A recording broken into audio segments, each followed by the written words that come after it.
Sanskrit text book YouTube channel पर आपका बहुत बहुत स्वागत है। आज हम पढ़ने वाले हैं CUET PG old question paper Sanskrit का। यह हमारी चौथी कक्षा है, तो इसी क्रम में हम स्टार्ट करते हैं। इसी क्रम में अगला क्वेश्चन है, अधः कथनद्वयं प्रदत्तम एकम अभिकथनम अस्ति द्वितीयम च तस्य कारणम अस्ति। यहाँ पर अभिकथन दिया हुआ है, अभिज्ञान शाकुंतलस्य कथानकम महाभारतात समुद्धृतम अस्ति। अभिज्ञान शाकुंतल का कथानक महाभारत से लिया गया है अथवा समुद्धृत किया गया है। यह अभिकथन पूर्ण रूप से सत्य है। फिर कारण में दिया हुआ है, अभिज्ञान शाकुंतले सप्त सर्गाः सन्ति। अभिज्ञान शाकुंतल में 7 सर्ग होते हैं। अब यहाँ पर अभिज्ञान शाकुंतल एक नाटक है और इसमें 7 अंक हैं, न कि 7 सर्ग हैं। तो अभिकथन तो आपका पूर्ण रूप से सत्य है, लेकिन यहाँ पर कारण जो दिया हुआ है वह पूर्ण रूप से असत्य है और इस अभिकथन की व्याख्या भी नहीं कर रहा है। तो यहाँ पर आपका थर्ड ऑप्शन सही हो जाएगा, का इति सत्यम परंतु खा सत्यम नास्ति। यहाँ पर क्या है, खा आपका जो कारण दिया हुआ है यह पूर्ण रूप से सत्य नहीं है।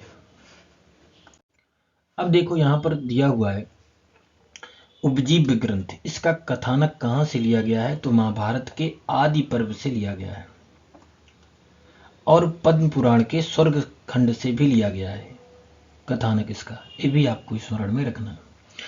बात करते हैं इस ग्रंथ में प्रधान रस क्या है, श्रृंगार रस है। रीति कौन सी है, वैदर्भी रीति है। वृत्ति कौन सी है, कैसिकी वृत्ति है। गुण इसमें कौन सा है, प्रसाद गुण है। और इसका नायक कौन है, दुष्यंत है। लेकिन किस प्रकार का नायक है, धीरोदात्त नायक है। ये भी आपको स्मरण में रखना है। नायिका कौन है, शकुंतला है। और किस प्रकार की नायिका है, मुग्धा नायिका है। अब यहाँ पर 7 अंक दिए हुए हैं। जैसे प्रथम हो गया आश्रम प्रवेश, आश्रम निवेश, मिलन, विदा, प्रत्याख्यान, पश्चाताप और पुनर्मिलन। तो 7 अंकों को याद रखना है क्रम से।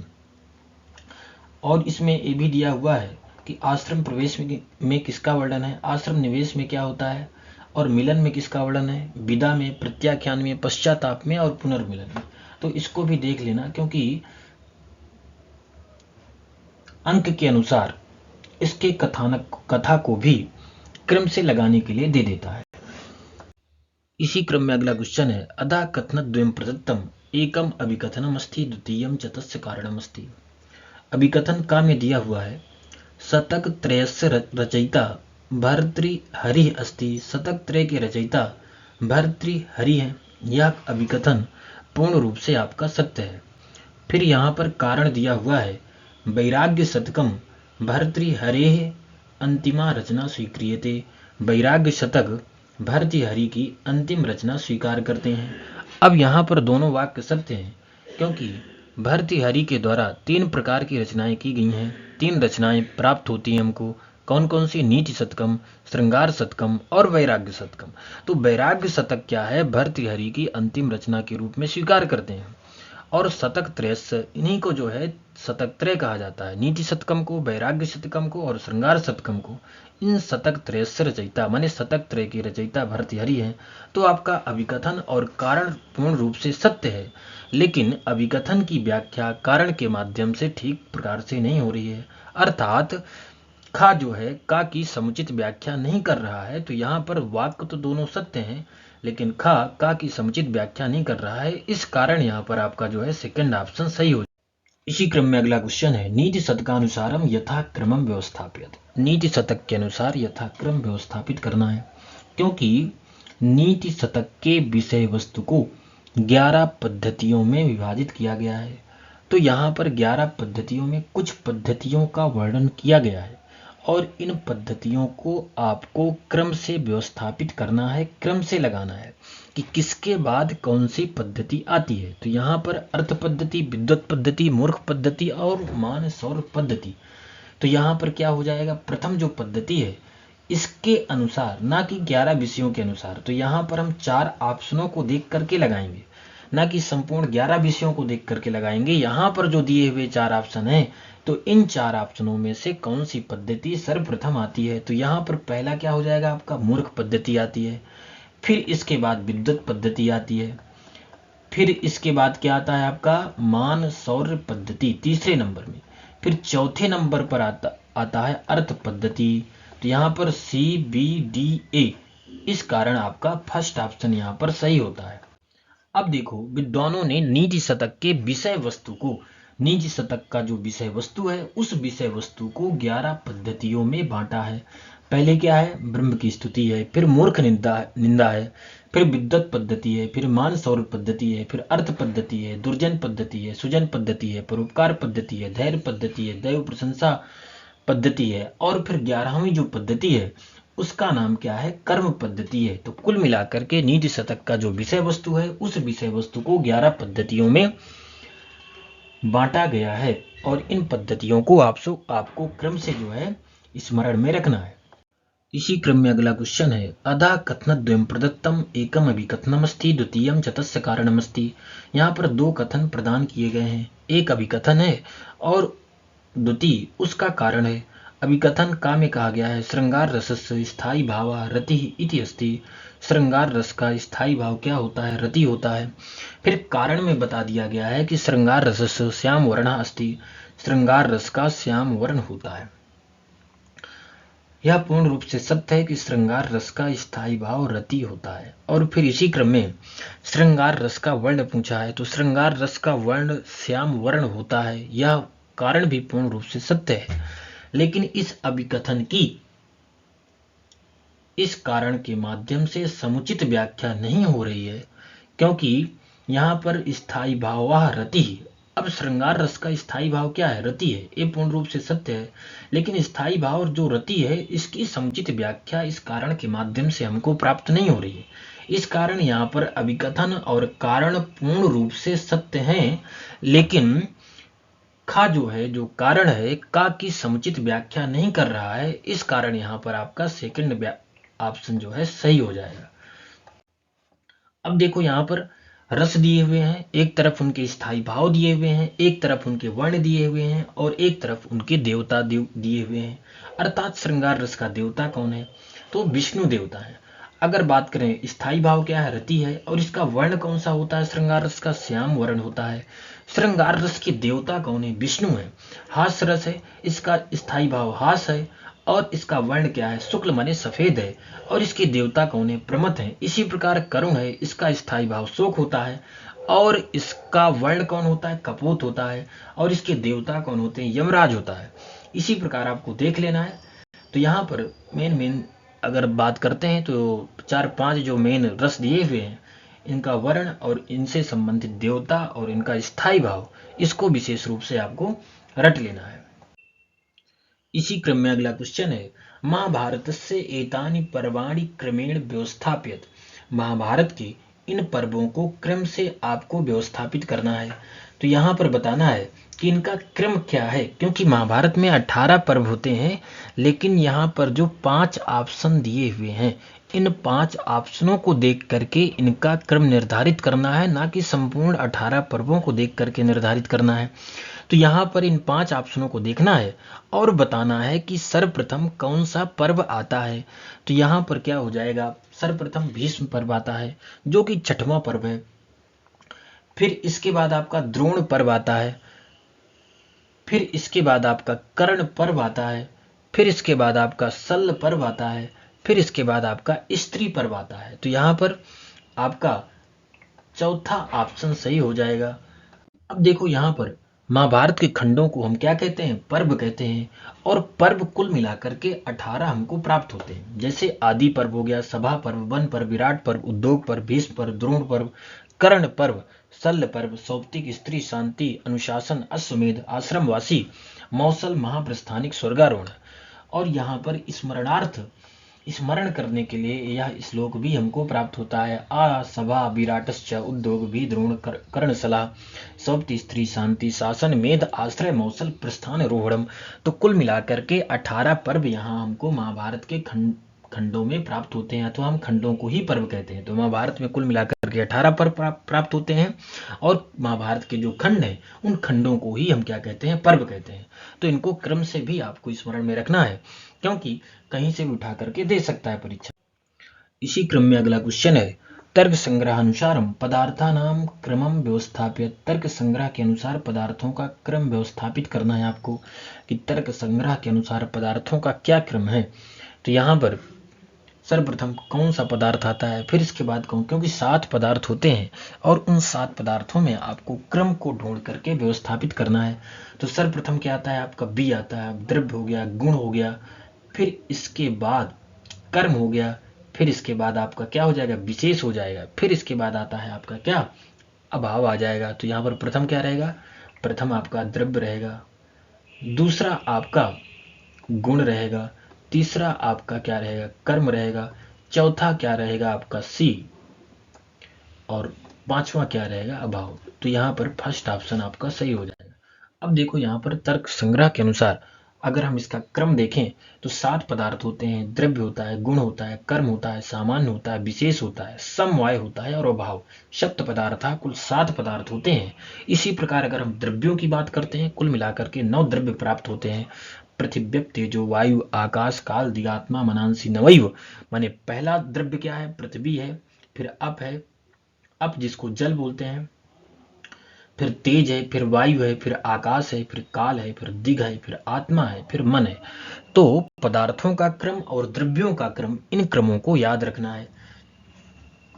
इसी क्रम में अगला क्वेश्चन है, अधा कथन द्वयम लिखितम। नीचे 2 कथन लिखे हुए हैं। कथन 1 क्या है, अभिज्ञान शाकुंतलस्य नायकः दुष्यंतः अस्ति। अभिज्ञान शाकुंतल का नायक कौन है, दुष्यंत है। अब यहाँ पर दूसरा जो कथन दिया हुआ है, मेघदूतस्य नायिका यक्षिणी अस्ति। मेघदूत की नायिका कौन है, यक्षिणी है। तो यहाँ पर मेघदूत की नायिका क्या है, यक्षिणी है। यह कथन भी पूर्ण रूप से सत्य है। इस कारण यहाँ पर आपका कथन 1 और कथन 2 दोनों क्या होते हैं, पूर्ण रूप से सत्य होते हैं। तो यहाँ पर इस कारण आपका फर्स्ट ऑप्शन जो है सही हो। इसी क्रम में अगला क्वेश्चन है, अधा कथन द्वयम लिखितम। नीचे 2 कथन लिखे हुए हैं। पहला कथन है, श्रृंगार शतकम शतक त्रय परिगणिते। श्रृंगार शतक शतक त्रय के अंतर्गत परिगणित होती है। तो यह कथन पूर्ण रूप से सत्य है, क्योंकि शतक त्रय के अंतर्गत नीति शतक, श्रृंगार शतक और वैराग्य शतक 3 ग्रंथ आते हैं। यह तीनों ग्रंथ भर्तृ हरि जी के हैं। अब यहाँ पर जो दूसरा कथन दिया हुआ है, हितोपदेशस्य पंचभागाः सन्ति। हितोपदेश के 5 भाग होते हैं। अब यहाँ पर 5 भाग नहीं होते, हितोपदेश के 4 भाग होते हैं। तो यहाँ पर आपका कथन 1 तो सत्य है, लेकिन कथन जो द्वितीय है वह पूर्ण रूप से असत्य है। इस कारण यहाँ पर आपका थर्ड ऑप्शन जो है सही हो जाएगा। अब देखो यहाँ पर हम बात करते हैं, हितोपदेश की कथाओं को 4 भागों में विभक्त किया गया जाता है। कौन कौन से, पहला है मित्र लाभ, दूसरा है क्या है, सुहृद भेद, तीसरा क्या है, विग्रह है, चौथा क्या है आपका संधि। अब देखो यहाँ पर प्रथम क्या आता है, मित्र लाभ, और दूसरा क्या है, सुहृद भेद, फिर विग्रह और संधि। अब देखो कथाएं इसमें दी हुई हैं कि जो 4 भागों में आपने हितोपदेश को बांटा है, मित्र लाभ, सुहृद भेद, विग्रह और संधि। तो मित्र लाभ में किसकी कथाएं हैं, क्योंकि परीक्षा में पूछा था 2023 के पेपर में कि मित्र लाभ में बताइए किसकी कथाएं हैं। फिर वहां पर कथा दे देता है और पूछ लेता है कि किस किस भाग की कथा है, मित्र लाभ की, सुहृद भेद की, विग्रह की, संधि की। तो कम से कम 2 भागों की तो कथा आपको मालूम ही होना चाहिए कि किस भाग में किसकी कथा है। जैसे मित्र लाभ में कबूतर, कौवा, चूहा, कछुआ और हिरण की कथा है, यात्री और बाघ की कथा है, हिरण, सियार और कौवा की कथा है, अंधा, सियार, बिल्ली और पक्षी की कथा है, हिरण्यक चूहे का इतिहास है, बूढ़ा आदमी और उसकी जवान पत्नी की कथा है, शिकारी हिरण, सुअर, सांप और सियार की कथा है, राजा का पुत्र, व्यापार की पत्नी की कथा है, सियार और हाथी की कथा है। अगर हम बात करते हैं सुहृद भेद की, तो इसमें हंस और मोर की कथा है, कछुआ और 2 हंस की कथा है, 3 मछलियों की कहानी है, व्यापारी और उसकी चतुर्पत्नी की कहानी है, बॉबीज एंड वेसल्स की कहानी है, चूहा और साधु की कहानी है, मूर्ख और केकड़ा की कहानी है, जिस ब्राह्मण ने बर्तन भांडे तोड़े उसकी कथा है, 2 दिग्गज की कहानी है, ब्राह्मण और उसकी बकरी की कहानी है, ऊंट, कौवा, बाघ और सियार की कहानी है, बूढ़ा सांप और मेढक की कहानी है, ब्राह्मण और उसका नेवला, इसकी कहानी है। तो कम से कम 2 भागों की कथा आपको ध्यान से पढ़ करके जाना है, क्योंकि पूछ सकता है परीक्षा में और आया भी था। अब इसी क्रम में हम आगे, इसी क्रम में अगला क्वेश्चन है अधा कथनद्वयं लिखितम। नीचे दो कथन लिखे हुए हैं। साहित्य दर्पण रचयिता विश्वनाथा अस्ति। साहित्य दर्पण के रचयिता विश्वनाथ हैं। फिर यहाँ पर जो द्वितीय कथन दिया हुआ है वाक्यम रसात्मकम काव्यम इति काव्य लक्षणम विश्वनाथेन प्रदत्तम, माने वाक्यम रसात्मकम काव्यम इस प्रकार का काव्य लक्षण विश्वनाथ जी के द्वारा प्रदान किया गया है। उपर्युक्त कथना नामालोके अधोलिखितेषु विकल्पेषु उचिततमम उत्तरम चिनुत।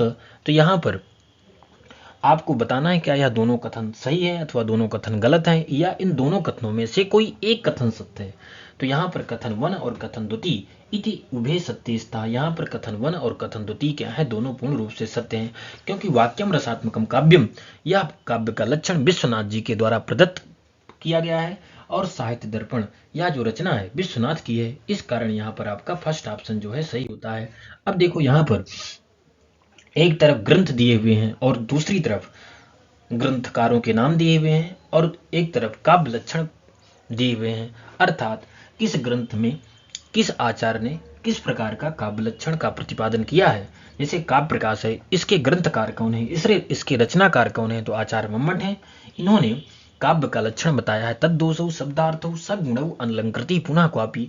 साहित्य दर्पण ग्रंथ है, इसके रचनाकार कौन है, आचार्य विश्वनाथ है और इन्होंने काव्य लक्षण का प्रतिपादन किया है वाक्यम रसात्मकम काव्यम। फिर आता है रसगंगाधर, इसके जो है आचार्य पंडित राज जगन्नाथ हैं और इन्होंने काव्य के लक्षण का प्रतिपादन किया है रमणीयार्थ प्रतिपादका शब्दः काव्यम। फिर आता है काव्यालंकार, इसके रचनाकार कौन है, भामा है और इन्होंने काव्य लक्षण दिया है शब्दार्थौ सहितौ काव्यम। फिर आता है वक्रोक्ति जीवितम, जिसके रचनाकार कुंतक हैं, इन्होंने एक वक्रोक्ति काव्य जीवितम इस प्रकार काव्य के लक्षण का प्रतिपादन किया। काव्यालंकार सूत्र आता है वामन का है, इन्होंने रीति आत्मा काव्यस्य इस प्रकार जो है काव्य के लक्षण का प्रतिपादन किया। धुन्यालोक, जिसके रचनाकार हैं आनंद वर्धन और इनका काव्य लक्षण है काव्यस्य आत्मा ध्वनि। फिर आता है काव्यादर्श, जिसके रचनाकार है दंडी और इन्होंने काव्य के लक्षण का प्रतिपादन किया। शरीरम तावत इष्टार्थ व्योच्छिन्ना पदावली औचित्य विचार चर्चा, जिसके रचनाकार कौन है, क्षेमेंद्र है, इन्होंने काव्य के लक्षण का प्रतिपादन किया है। औचित्यम रस सिद्धस्य स्थिरम काव्यस्य जीवितम इस प्रकार जो है काव्य के लक्षण का प्रतिपादन किया। तो यहाँ पर जो आपके सिलेबस में जो जो रचनाकार दिए हुए हैं उन्हीं से संबंधित ग्रंथ और उन्हीं से संबंधित काव्य लक्षण पूछा जाएगा, ना कि अग्निपुराण, क्योंकि अग्निपुराण आपके सिलेबस में दिया नहीं है, ना अथवा श्रृंगार प्रकाश आपके सिलेबस में दिया है, बल्कि श्रृंगार प्रकाश या जो कृति है इसके लेखक जो है भोज है। इसी क्रम में अगला क्वेश्चन है अदा कथनद्वयं लिखितम। नीचे दो कथन लिखे हुए हैं।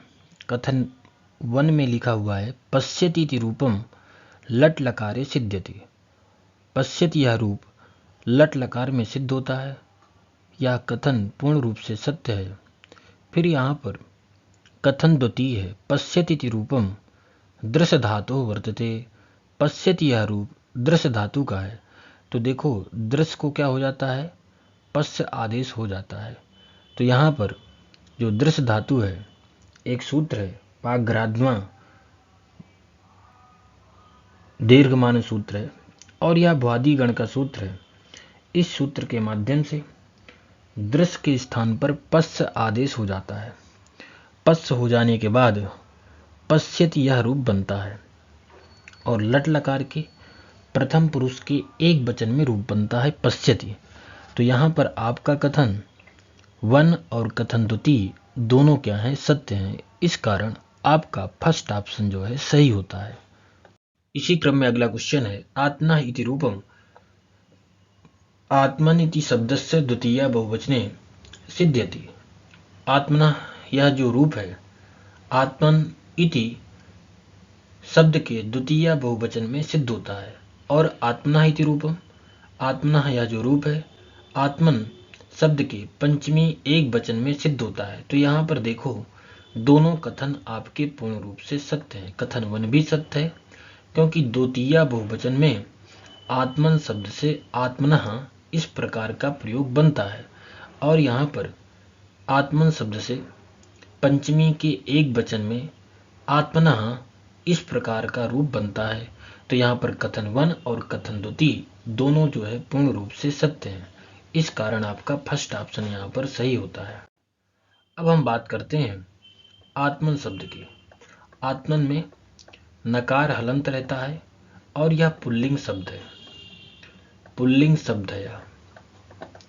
बात करते हैं इसके द्वितीय बहुवचन में, तो आत्मना बनता है और पंचमी के एक वचन में भी आत्मना बनता है। इसी प्रकार षष्ठी के एक वचन में भी आत्मना बनता है। अगर हम बात करें प्रथमा के बहुवचन में, तो इसमें आत्मानः इस प्रकार का प्रयोग बनता है। इसी क्रम में अगला क्वेश्चन है अधः कथनद्वयं लिखितम्।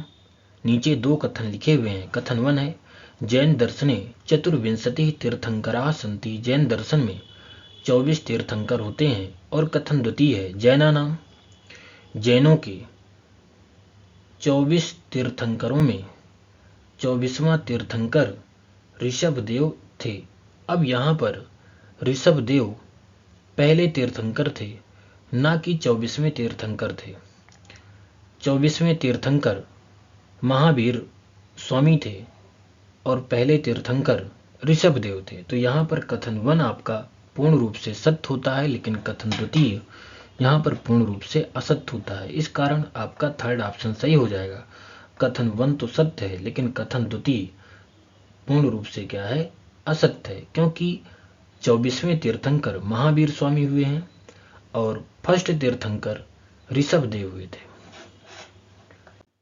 अब बात करते हैं तीर्थंकरों की।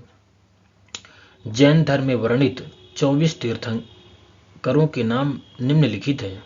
पहले देखो ऋषभदेव हैं और 24वें तीर्थंकर वर्धमान महावीर स्वामी जी थे।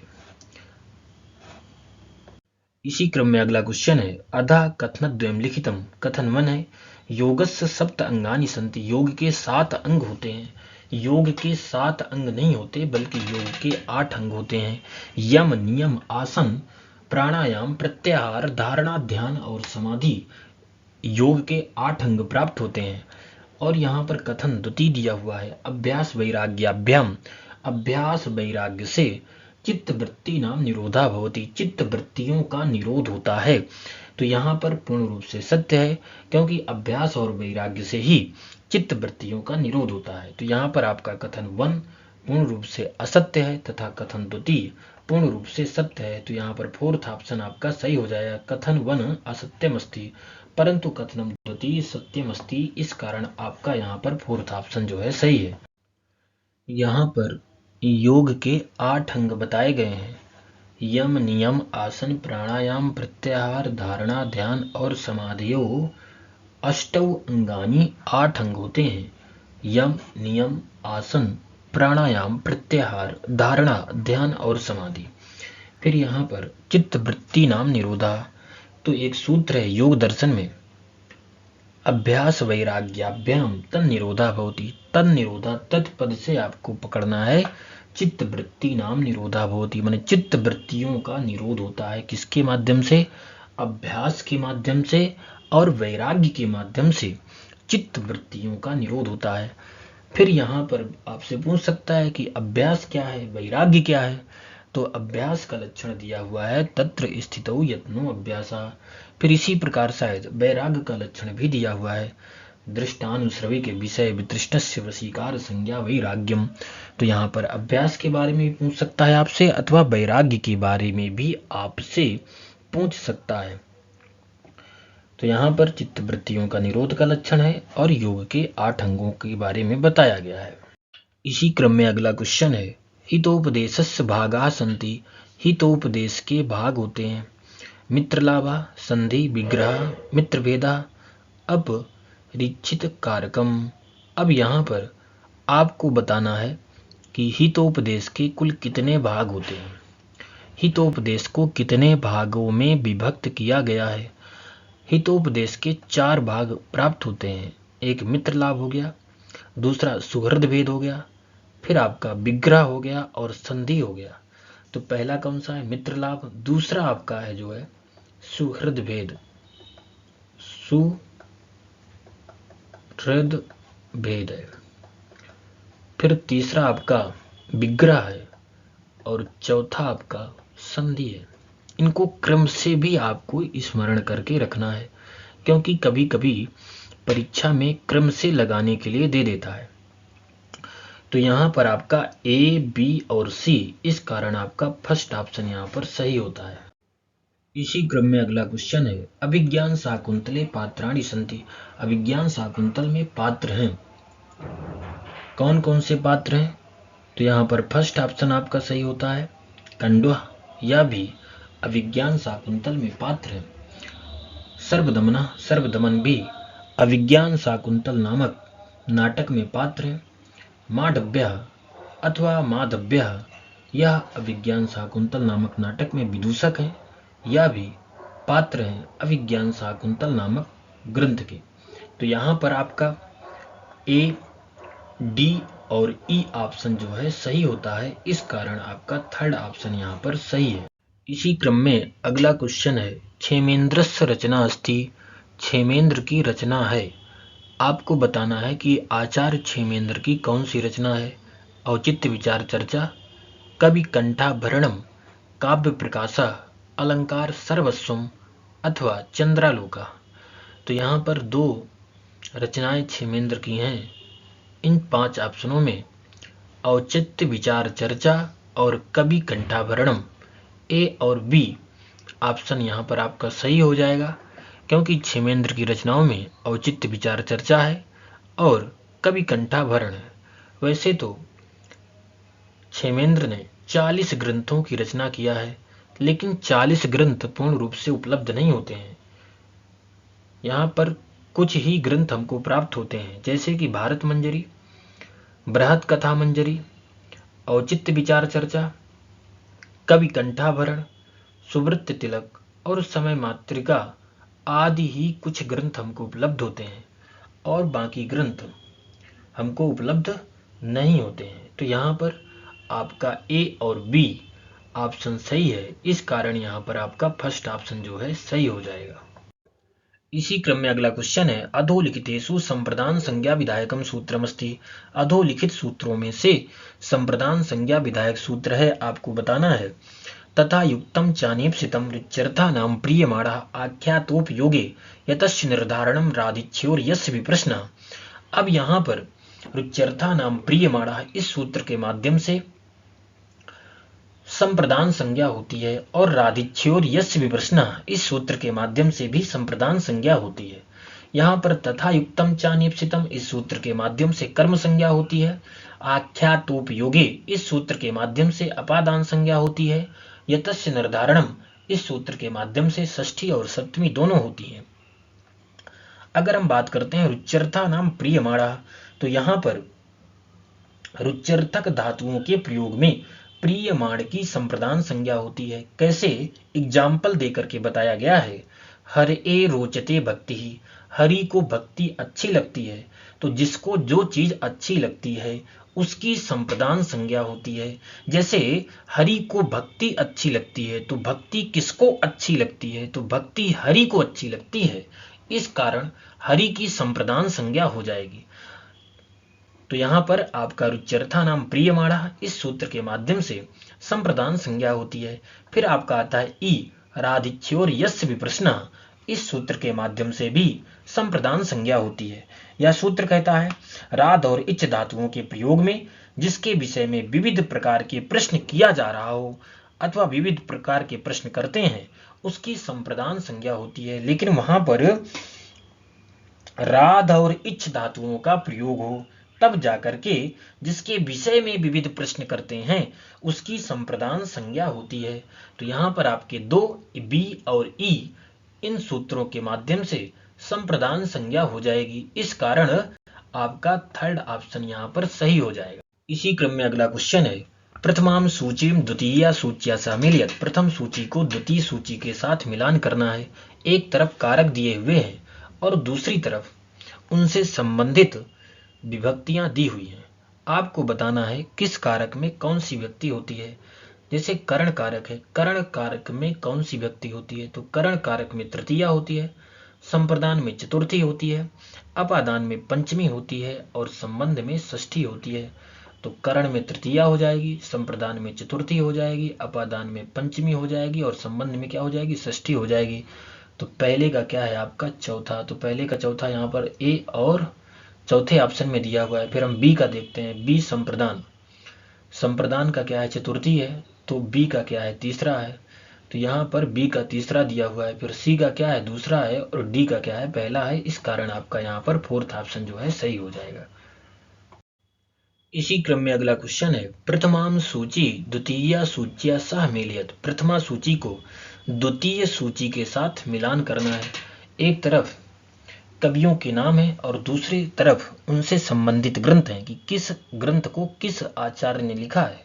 जैसे कि कालिदास के द्वारा रचित ग्रंथ कौन सा है, तो यहाँ पर कालिदास जी के द्वारा रचित ग्रंथ अभिज्ञान शाकुंतलम है।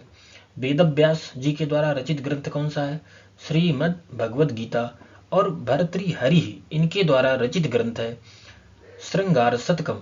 नारायण पंडिता इनके द्वारा रचित ग्रंथ है हितोपदेशा।